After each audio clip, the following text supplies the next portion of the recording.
gurasoak nahi zuten ikastola bate aurrerako, ja laikoa, publikoa. Gure gurasoek euskaldunak ez izan da ere, maite zutela euskal kultura eta nolabait buelta eman nahi ziotela gizartean zegoen euskara ez jakitan zuen horri.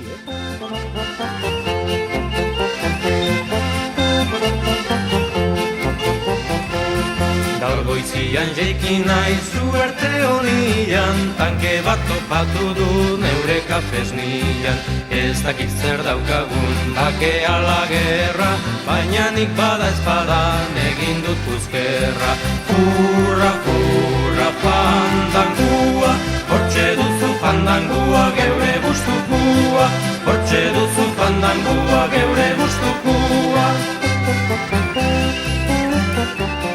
Es que venimos de escribir con calco a tener el ordenador en el bolsillo de manera natural. Entonces es que dices, joder, tú vas a contar ahora que 50 años han pasado.